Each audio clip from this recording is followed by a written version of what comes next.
जरूरत नहीं है। जंग के चलते क्या महंगाई बढ़ेगी, क्या क्या महंगा होगा? अगर आपके मन में यह आशंका है कि अगर सप्लाई बाधित होगी तो चीजें भी ऊपर जाएंगी, इकोनॉमिक्स का बेसिक रूल है, डिमांड सप्लाई अगर फुलफिल नहीं होती है तो प्राइसेस ऊपर जाते जाते हैं। जवाब मैं आपको देने जा रहा हूं कि क्या अब महंगाई बढ़ना तय है, किन किन चीजों की कीमतें बढ़ेंगी, कैसे बढ़ेंगी, क्यों बढ़ेंगी, यह आपको मैं बताने और समझाने जा रहा हूं। और समझिए किस तरीके से अब सरकार इन चीजों को कंट्रोल करने की कोशिश कर रही है। जी हां, जवाब नंबर 1, जंग के चलते महंगाई बढ़ेगी? हां बढ़ेगी। जंग के चलते महंगाई बढ़ना तय है। ये इकोनॉमिस्ट कह रहे हैं कि अगर सप्लाई बाधित होगी, अगर डिमांड सप्लाई फुलफिल नहीं होती तो प्राइसेस ऊपर जाएंगे। जवाब नंबर 2, क्रूड महंगा होने से सब कुछ महंगा होगा, यानी फ्यूल महंगा होगा तो हर कमोडिटी, हर सर्विस महंगी हो जाएगी। जवाब नंबर 3, जंग के चलते क्रूड के दाम बढ़ रहे हैं। यह बात भी इकोनॉमिस्ट कह रहे हैं। क्या क्या महंगा होगा मैं आपको बता रहा हूं। और जंग के चलते कच्चे तेल की कीमतों में इजाफा हुआ है, $100 प्रति बैरल के ऊपर कीमतें जा चुकी है। जंग के चलते महंगाई बढ़ेगी या नहीं, इसका जवाब मैं आपको दे रहा हूं। जवाब नंबर 4, पेट्रोल डीजल महंगा होगा। बिल्कुल महंगा होगा। अगर क्रूड की सप्लाई कम होगी, पेट्रोल डीजल जरूर महंगा होगा। जवाब नंबर 5, अगला जवाब, ट्रांसपोर्टेशन बहुत महंगा हो जाएगा। ट्रांसपोर्टेशन महंगा होगा तो आपकी सर्विसेज भी महंगी हो जाएंगी, खाने पीने की चीजें भी महंगी होंगी। अगला जवाब क्या है? खाना, कपड़ा, ये दोनों ही महंगे हो जाएंगे अगर इन्फ्लेशन बढ़ता है, क्रूड अगर सप्लाई टाइम पर नहीं होती है, फ्यूल महंगा होता है तो खाना और कपड़ा सबसे पहले महंगा हो जाएगा। इसके अलावा ट्रांसपोर्टेशन की हम बात कर रहे हैं, ट्रक का जो किराया है, जो माल ढोने वाले ट्रक्स हैं, जहां पर हमारा खाने पीने का सामान, दवाइयां, दुनिया भर के जो लॉजिस्टिक्स हैं, वो सारे महंगे हो जाएंगे। ट्रक का किराया बढ़ेगा अगर फ्यूल महंगा होता है। इसके अलावा किसानों पर भी बोझ पड़ने जा रहा है। कैसे? अगला पॉइंटर आपको बताएगा। जवाब नंबर 8 क्या है? खेती में डीजल महंगा हो जाएगा, यानी कि बहुत सारे किसान खेती के लिए डीजल का इस्तेमाल करते हैं, ट्रैक्टर के लिए, अपनी मशीन चलाने के लिए, बोरिंग चलाने के लिए, वहां पर कीमतों का दबाव देखने को मिलेगा। जवाब नंबर 8 आपकी स्क्रीन पर दर्शकों, सब्जी, दूध, अनाज की कीमतें भी बढ़ेंगी, यानी रोजमर्रा वाली जो चीजें हैं वो भी महंगी हो जाएंगी। अगला जवाब आपकी स्क्रीन पर है, इंपोर्ट महंगा होगा। जी हां, इंपोर्ट महंगा हो जाएगा। जवाब नंबर 10 आपकी स्क्रीन पर है, इंपोर्ट यानी बाहरी मुल्कों से सामान खरीदना महंगा हो जाएगा अगर फ्यूल महंगा होगा। जवाब नंबर 11 आपकी स्क्रीन पर दर्शकों आने जा रहा है, सप्लाई बाधित होने का मतलब है कि एलपीजी भी महंगी हो जाएगी, यानी लिक्विफाइड पेट्रोलियम गैस, जो घरेलू रसोई गैस है वो भी महंगी हो जाएगी, यानी आम आदमी की जेब पर इसका इंपैक्ट देखने को मिलेगा।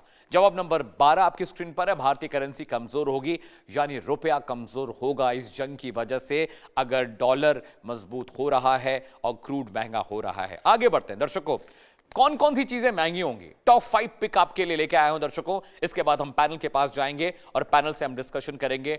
अगला ग्राफिक्स आपको बताएगा 5 सबसे अहम चीजें जो महंगे होने जा रही हैं दर्शकों। उसकी पिक नंबर 1, पेट्रोल डीजल महंगा हो जाएगा। कौन सी चीजें सबसे ज्यादा महंगी होंगी? टॉप 5 पिक लेकर आया हूं, पेट्रोल डीजल महंगा हो जाएगा। पिक नंबर 2 जो महंगा होने जा रहा है, टॉप 5 पिक में से जो दूसरा पिक है, सब्जी, फल और राशन महंगे हो जाएंगे दर्शकों, आम आदमी की दिक्कत हो जाएगी। Pick number 3, LPG gas cylinder महंगा हो जाएगा, रसोई गैस का बजट बढ़ेगा, सब्जियां, राशन सब महंगे हो जाएंगे अगर क्रूड का हाल यही रहा और जंग चलती रही। पिक नंबर 4, ट्रांसपोर्ट और लॉजिस्टिक्स महंगे हो जाएंगे, आने जाने का भाड़ा, ट्रेन, बसें सब कुछ महंगी हो जाएंगी। और टॉप पिक का आखिरी पिक है, निर्माण और घर बनाना, यानी कंस्ट्रक्शन बहुत महंगा हो जाएगा, कंस्ट्रक्शन के सामान बहुत महंगे हो जाएंगे। इसके बाद अगले ग्राफिक्स पर आते हैं दर्शकों, भारत के पास कितना तेल स्टॉक है। अगर आप ये सोच रहे हैं कि हम तैयार हैं मुकम्मल तरीके से, और अगर आप ये जान रहे हैं कि मुकम्मल तरीके से तैयार है, तो आने वाले वक्त में आखिर क्या क्या महंगा हो जाएगा ये भी आपके लिए समझना जरूरी है। एसपीआर एक बहुत स्पेसिफिक टर्म है जिसके बारे में मैं आपको बताऊंगा कि एसपीआर क्या होता है और हमारे पास कितने दिन का स्टॉक पड़ा हुआ है।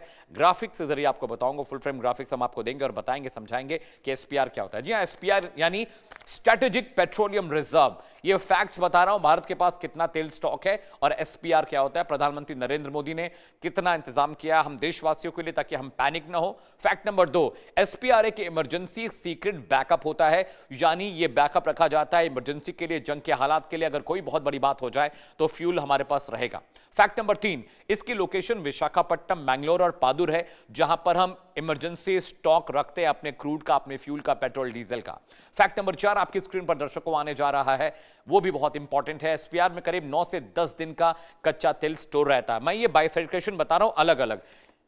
एसपीआर में 9 से 10 दिन का तेल हमारे पास रहता है। अगला फैक्ट नंबर 5 आपके पास जो आने जा रहा है, जो हमारा स्ट्रेटेजिक रिजर्व है वो 10 दिन का होता है। फैक्ट नंबर 5, सरकार कई लेयर्स में तेल का स्टॉक रखती है, सिर्फ एक जगह नहीं होता, अलग अलग डिपोज, अलग अलग जगहों पर, अलग अलग असेंबलीज में हमारे पास क्रूड रखा होता है। सरकार कई लेयर में इसको इकट्ठा रखती है। फैक्ट नंबर 6, रिफाइनरी डिपो में 20 से 25 दिन का स्टॉक रहता है, यानी एसपीआर में 15 दिन का, रिफाइनरी डिपो में 20 से 25 दिन का, तो ये करीब करीब 30 से 35 दिन का हो गया। अगला फैक्ट, ट्रांजिट में 10 से 15 दिन का बैकअप होता है। ये ट्रांजिट का मतलब ये कि रास्ते में जो फ्यूल हमारे पास पहुंच रहा है समंदर के रास्ते में, वो ट्रांजिट होता है, तो उसको भी एक बैकअप की तरह सरकार काउंट करती है। 10 से 15 दिन का ट्रांजिट बैकअप हमारे पास होता है। तो टोटल बैकअप कितना हो गया? कुल बैकअप हमारे पास 40 से 50 दिन का बैकअप हो गया, और ये मोटा मोटा करीब करीब 60 दिन का बैकअप होता है, यानी किसी भी इमरजेंसी के हालात में हमारे पास 60 दिन का बैकअप होता है। इसलिए घबराने की, परेशान होने की जरूरत कतई नहीं है। सरकार ने सारे इंतजाम कर रखे हैं, लेकिन फिर भी अगर ये जंग लंबी खिंच गई दर्शकों, तो मुश्किल जरूर होगी। एक बड़ा पैनल मेरे साथ जुड़ रहा है, उनके जरिए मैं समझने जानने की कोशिश करूंगा, और ये हम समझने की कोशिश करेंगे कि आखिरकार आने वाले वक्त में इस जंग का इम्कान क्या होगा, क्या इंपैक्ट होने जा रहा है। स्वागत कीजिए इकबाल अहमद साहब का, कांग्रेस के नेता हैं। इकबाल साहब, बहुत बहुत आपका स्वागत है। इसके अलावा डॉक्टर संजय कुमार जी मेरे साथ हैं, जियो पॉलिटिकल एक्सपर्ट हैं। संजय सर, आपका भी बहुत बहुत स्वागत है। रजत मिश्रा मेरे साथ होंगे, इकोनॉमिस्ट हैं। रजत सर, आपका भी बहुत बहुत स्वागत है कार्यक्रम में। और डॉक्टर अवधेश उपाध्याय बीजेपी के प्रवक्ता हैं, कुछ ही वक्त में मेरे साथ जुड़ने वाले हैं, उनसे भी हम बात करेंगे। सबसे पहले मैं कांग्रेस लीडर के पास जा रहा हूं। इकबाल साहब, सरकार ये दावा कर रही है कि भाई हमारे पास सारे इंतजाम हैं, हमारे पास पूरा बफर स्टॉक है, पैनिक बाइंग मत करिए, पैनिक बुकिंग मत करिए, पेट्रोल पंप पर भीड़ मत लगाइए। प्रधानमंत्री नरेंद्र मोदी ने संसद में जब संबोधित किया तो उन्होंने 2-3 मोटी मोटी बातें कही। उन्होंने कहा कि कोविड की तरह ही हमें एकजुट रहने की जरूरत है, एक साथ रहने की जरूरत है, धीरज और संयम से काम लेने की जरूरत है। लेकिन इकबाल साहब, अगर ये जंग लंबी खिंच जाती है, क्रूड की सप्लाई रुक जाती है, तो उसका इंपैक्ट इकोनॉमी पर पड़ेगा। सरकार ये कह तो रही है कि घबराने की कोई बात नहीं है, सब चीजें यहां पर मुकम्मल तरीके से हैं, लेकिन फिर ये कहने की जरूरत क्यों पड़ी कि आपको कोविड जैसे हालात के लिए भी मेंटली प्रिपेयर रहना चाहिए? इकबाल साहब, देखिए, प्रधानमंत्री जी श्री नरेंद्र मोदी जी ने जो नीतियां अपनाई, वो नीतियों के वजह से आज इतना ज्यादा परेशानियों का सामना देश कर रहा है। आज जो संकट में देश आया है, वो उनकी नीतियों से आया है। ना वो इजराइल जाके फादरलैंड बनाते इजराइल को, ना आज इस परेशानियों का दौर देखना पड़ता। ईरान हमेशा हमारा साथ दिया है। भारत सन 94-95 की मैं बात करूं कि जब पूरी दुनिया मेरे साथ नहीं खड़ी थी, लेकिन ईरान मेरे साथ खड़ा हुआ। और आज पता नहीं क्या इनको खतौर छाया था कि मोदी जी जाते हैं और वहां पे इजराइल के प्राइम मिनिस्टर और उनके साथ मुलाकात करते हैं और कहते हैं ये फादरलैंड, अरे ये हिंदुस्तान का फादर हो जाता है, कभी जिंदगी में नहीं हो सकता है। और ट्रंप के पता नहीं किस डराव से या डर से ट्रंप के नतमस्तक हो गए, ट्रंप की चीजें सुनने लगे और देश को इस संकट में उन्होंने डाल दिया। तो देश जो है महंगाई से तो जूझ ही रहा था, अब इनकी कुछ गलत नीतियों से जूझने के लिए कगार पे आ चुका है। और प्रधानमंत्री जी पार्लियामेंट में बोल के लोगों को पैनिक कर दिए। इनको बोलने की जरूरत ही नहीं थी कि कोरोना जैसे हालात बन सकते हैं, आप लोग तैयार रहिए। तो जनता है, जनता परेशान हो गई, क्योंकि कोरोना काल में वो अपनी जनता ने देखा है कि प्रधानमंत्री जी ने कोरोना में कोई मदद ही नहीं की थी लोगों की। आज लोग परेशान थे, आज भी जो परेशान है वो अब और डर गए। डर के मारे वो लाइन लगा रखी है, उन्होंने गैलन ले लिया। कुछ लोग तो पूरा कई गैलन लेके पहुंच जा रहे हैं पेट्रोल और डीजल भरवाने के लिए। तो मैं जनता से भी अपील करता हूं, इतने पैनिक मत होइए और परेशान ना होइए। भगवान सब चीजें सही करेगा, अच्छा करेगा। और मोदी जी को भी मैं इनसे विनती करूंगा कि ये जनता की सेवा में पूर्ण रूप से काम करने की कोशिश करें, अपनी गलत नीतियों को बदलें। क्योंकि राहुल गांधी जी बार बार कह रहे थे कि अपने आप को बदलिए और देश के हित के लिए काम करिए, लेकिन तब तो ये उस वक्त कह रहे थे कि अफवाह फैला रही है कांग्रेस, अफवाहों के बाजार में आप लोग भ्रमित मत होइए। तो मोदी जी हमेशा राहुल गांधी जी की बात नहीं माने। जब राहुल जी एक तरह से समझ लिए भविष्यवाणी जो करते हैं वो सच होती है, क्योंकि उनको जितनी नॉलेज है शायद किसी को इतनी नॉलेज होगी। मैं बार बार कह रहा हूं कि प्रधानमंत्री जी को राहुल गांधी से सीखना चाहिए। ठीक है, इससे पहले कि मैं बीजेपी के पास जाऊं, इकबाल साहब, पिनराई विजयन ने एक बयान दिया है कि राहुल गांधी को तो इतनी जानकारी भी नहीं जितना कि कांग्रेस का एक कार्यकर्ता जानता है। पिनराई विजयन, केरल के मुख्यमंत्री, उन्होंने ये बात कही है। अब राहुल गांधी कितने समझदार हैं उस पर हम आएंगे।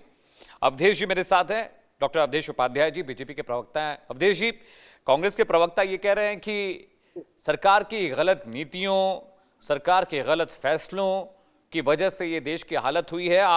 आप इजराइल के साथ तो खड़े दिखाई देते, लेकिन ईरान के साथ आप खड़े नहीं हुए। ईरान ने हमें हमेशा हमारा साथ दिया है, लेकिन प्रधानमंत्री नरेंद्र मोदी ने इजराइल का दामन थामा। सरकार की गलत नीतियों की वजह से अब हालात खराब होते दिखाई दे रहे हैं। अवधेश उपाध्याय। अमित जी, अभी मैं सुन रहा था कांग्रेस के प्रवक्ता जो हैं इकबाल जी बोल रहे थे कि गलत नीतियां हैं। अरे भाई, गलत नीतियां होती तो आज हमारे देश में भी जो और देशों की जगह और देशों में तो और इवन रूल लागू हो रखा है, वो हमारे देश में हो चुका होता। जो और देशों ने जो फ्यूल राशनिंग कर रखी है वो हमारे देश में भी हो रही होती। जो गैस तेल पर जो और देशों ने जो 30 से 40% कीमतों की बढ़ोतरी की है वो हमारे देश में भी हो रही होती। लेकिन एक बात उन्होंने नहीं कही, सारी बातें कह दी। जहां जहां कांग्रेस की सरकार है हमारे देश में, हिमाचल प्रदेश हो, कर्नाटक हो, तेलंगाना हो, तमिलनाडु हो, वहां पर जो है पेट्रोल पर कीमत बढ़ाई गई है 5-5 रुपए। उसका जवाब नहीं दिया इन्होंने। हाँ, इन्होंने ये कहा कि मोदी जी की गलत नीतियां, मोदी जी की गलत नीतियां नहीं है, मोदी जी की जो कूटनीति है उसी के चलते आज हमारा देश मजबूती से खड़ा हुआ है ऐसे समय में, जिस समय में पूरा विश्व पर संकट के बादल छाए हुए हैं। ये सब लोग मान रहे हैं, कांग्रेस के बड़े बड़े नेता मान रहे हैं। कांग्रेस के बड़े नेताओं ने कहा है कि मोदी जी की जो कूटनीति है, जो विदेश नीति है हमारी, वो बहुत अच्छी काम कर रही है।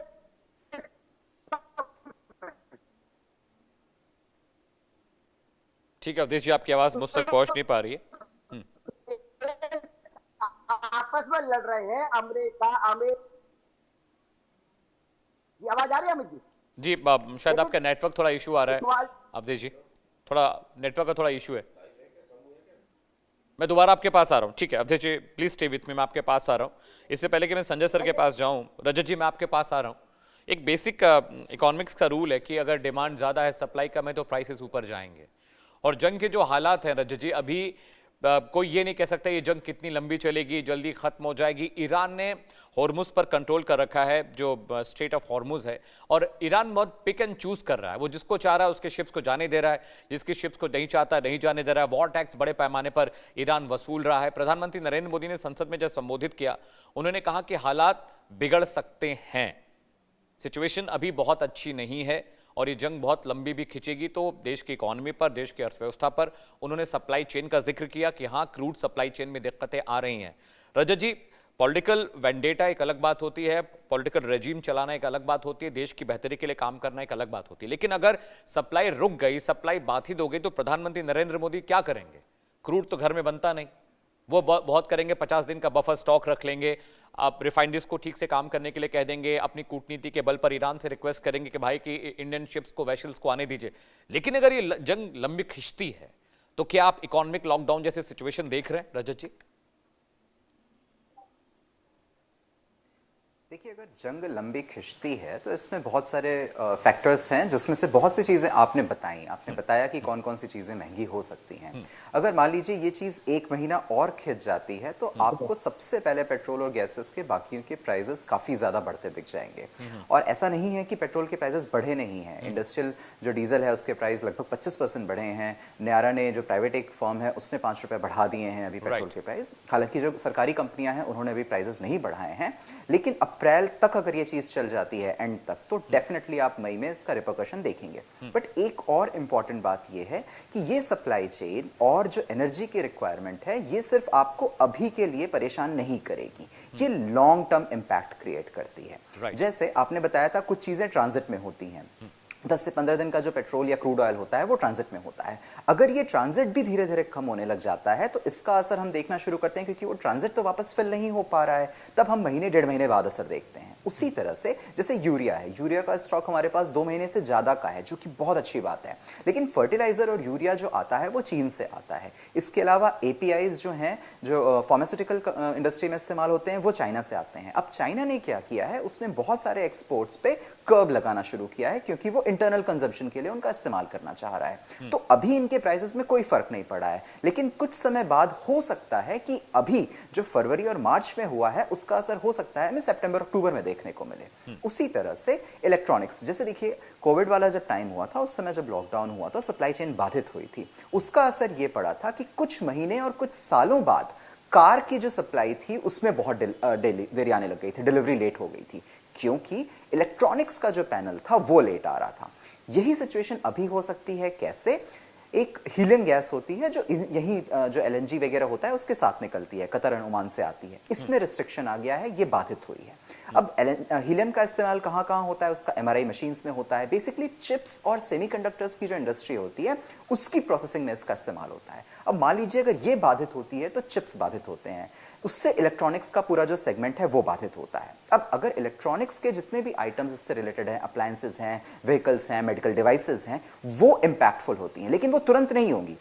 इसका असर 6 महीने, 1 साल, 1.5 साल बाद भी नजर आ सकता है। उसी तरह से जितने भी अभी फिलहाल जहां जहां पर अटैक हुआ है वहां पर वापस रिवाइव होने में, मान लीजिए आज के दिन भी अगर युद्ध रुक जाता है तो सप्लाई चेन जो नॉर्मल शिपिंग है उसको भी वापस से नॉर्मलाइज होने में आपको 2 हफ्ते लग जाएंगे कम से कम। लेकिन जहां पे प्रोडक्शन रुका है, जहां पर आग लगी है, जहां पे जो रिजर्वायर्स हैं या पेट्रोलियम के प्लांट्स हैं रिफाइनरी के, अगर वहां पर बाधा हुई है तो वो 1 साल, 2 साल, और कतर और ओमान जैसा कह रहे हैं उनके हिसाब से 5-5 साल तक वहां पे प्रोडक्शन नॉर्मलाइज होने में टाइम लगेगा।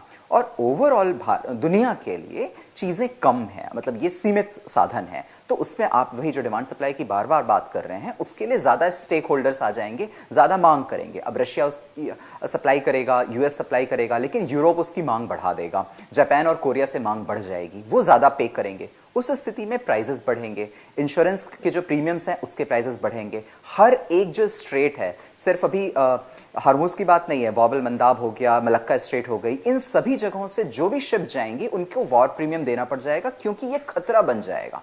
तो ओवरऑल जो प्राइसेस हैं वो सभी जगहों पर एक साथ थोड़ा थोड़ा बढ़ना शुरू हो जाएंगी। ये एक मेजर समस्या है। अगर आप WTO का ही एक आंकड़ा लें तो उन्होंने कहा था कि पिछले साल ग्लोबल ट्रेड 4.6% से बढ़ा था, जो कि एक पॉजिटिव साइन है, लेकिन वो उनका इस साल का एस्टिमेट स्पेशली वॉर शुरू होने के बाद का बताता है कि इस साल चांसेस हैं कि ये 1.9% से बढ़े, जो कि आधे से भी कम है। और ये खतरनाक बात है क्योंकि अगर ग्लोबल ट्रेड नहीं हो पा रहा है तो हम प्रॉपर्ली एक्सपोर्ट नहीं कर पा रहे, जो हमारे काम की चीजें हैं वो इंपोर्ट नहीं कर पा रहे, और ओवरऑल दुनिया में वो महंगाई बढ़ने का सिनेरियो बढ़ जाता है। तो इस तरह से जो आप सिनेरियो देख रहे हैं उसमें इंडिया मेरे हिसाब से अभी महीने 2 महीने तक हम बहुत अच्छी सिचुएशन में है, काफी चीजें मैनेज की जा सकती हैं। हम अपनी पाइपलाइन और इंफ्रास्ट्रक्चर को बढ़ाने की कोशिश कर रहे हैं। जैसा प्रधानमंत्री जी ने कहा था कि 27 से ज्यादा 40 देश हैं जहां से हम क्रूड ऑयल और बाकी इस तरह के प्रोडक्ट्स ले रहे हैं। लगभग 17,000 करोड़ का उन्होंने शिपिंग के सिनेरियो में कहा था। इसके अलावा जो एक्सपोर्टर्स हैं उनके लिए उन्होंने मेंशन किया था कि हम 50% तक का लगभग असिस्टेंस दे रहे हैं, जो प्रीमियम बढ़े हैं उसको लेकर। कुछ 400 या 500 करोड़ का एक एक्सपोर्ट असिस्टेंस का पैकेज है, $6 बिलियन के इकोनॉमिक स्टेबलाइजेशन पैकेज की बात हो रही है। तो इस तरह के पैकेजेस की चर्चा हो रही है। ग्राउंड पे आने में इनको थोड़ा सा समय लगेगा, बट जो पैनिक वाली चीज है जी उसे रोकने की जरूरत है। ठीक है, please stay with me Rajat ji. Sanjay sir, मैं आपके पास आ रहा हूं। जियोपॉलिटिकल इम्पैक्ट देखने को तो मिल रहा है क्योंकि आपने जिस तरह से पहले भी शोज में आप हमारे साथ आए हैं संजय सर, और आपने